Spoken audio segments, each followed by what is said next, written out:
Good afternoon, Lunacia. This is your man Cable, and today we're going to talk about breeding. Now, this is the very basics of breeding. That way you kind of understand what's going on. I'm going to walk you through the actual steps in Marketplace, and then I'm going to pull up a table that has breeding SOP cost, that then shows the ABC method, and it also associates an ETH cost with that. So first, let's get started. Hey, welcome to the family, guys. If you're here, that means you're trying to grow your pool of Axies. Maybe you're trying to onboard scholars. If you're trying to do that, take a look at some of the other videos. But either way, let's grow, let's earn, let's learn together. So we're currently in the inventory, and what we're looking at, if we're wanting to breed, you're going to click on the Axie that you want to breed. I won't actually be breeding because I don't have anything I want to breed with at the moment, but you'll hit breed. Let's go ahead and unlock this. There we go. So you need your Ronin wallet unlocked and you need to breed. So first thing to remember is you cannot breed anything that shares similar parents. It doesn't matter if both parents or just one parent. Cannot be bred if they share similar parents. So one benefit of the Axie Marketplace is that it won't even show something that you can't breed with. But let's assume that I wanted to breed with this guy. There's three things you need, right? You need two Axies that don't share parents. You need SLP, and the cost depends on how many times each one of them has been bred. And as of today's recording, you need 4 AXS to breed. So we have our two parents. Obviously, I don't have the SLP available or the AXS, but if I did, this right here would show up as in let's breed. So that's the very simple steps of actually conducting the breeding. But let's get into a little bit more of the numbers. And by doing so, we're going to look at this. I know it all kind of looks like mumbo jumbo, so let's start from the right. 3 Axie breeding farm, most commonly referred to as ABC breeding. Why do they call it that? You have 3 parents, parent A, parent B, and parent C. So you would first breed parent A and B together, however many times you feel like you want to, 2, 3, 4, 5, 6.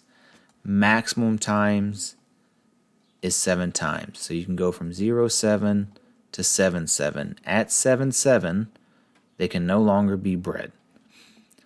So you would breed your first 2 parents, you get your children, and then you would breed one of them children with parent C, which would then give a new set of offspring, and then you would continue this cycle, and we like to refer to it as the infinity cycle. Because as long as you're following this breeding cycle, then you'll always have something to breed with the next set of generation. Now, really important part of this is breeding cost, what you see here. The way this table is set up is you match parent A's breed. So if they've been bred 2 of 7, and the next parent's been bred 1 of 7, you find the point to where they cross, and that would be your SLP cost to breed, guys. So, why is this important? Well, in this lovely calculator I've created, you can input the SLP cost, and it's going to give you the ETH cost based on today's rate. So I pulled these about 10 minutes before the video. But based on the rate of SLP, the price of AXS, and the current ETH price, so that's the price of 1 ETH, that's the price of 1 AXS, and that is the price of 1 SLP. A 750 SLP cost breed would roughly equal 0.14 ETH, or WETH in this case. Why is this important? So the idea of breeding is usually twofold, right? You're trying to breed, that way you can give the parents to scholars and create scholars. Again, check out my video. Or you're trying to breed to sell. So what you would do is you would match this price of ETH or WETH to what the cost to sell it would be to see if you're going to make a profit or get a loss. Again, This is a very simple way to breed, and there's many different ways to do it. You have ABCD farms, to where you would start with AB, CD, you'd breed both of them, so on and so forth. But the point of this is to help you understand, one, the cost of SLP to breed based on how many times each parent has been bred, and the simple mechanics of breeding themselves. What I like to do is something like this, is you'll have parent A, parent B, and parent C. Then you have child D, and we'll just call, we said we bred it twice, you have child E. And beside it, I like to say who the parents are. That way, I already know that I can't breed these two children together because they share the same parents. Very important. If you mess up your infinity cycle, you will have to restart. You may have to sell some Axies, or you may have to buy new ones to get it restarted. But guys, this is the very basics of breeding. I'm going to get further in depth in another video, and when I do that, we're going to talk about genetics, and I'll give you a really quick understanding of genetics. So the idea is you have dominant, which is D, you have R1, and you have R2, which are recessive genes 1 and 2. Now this is made, made available because of the Freak Axie extension.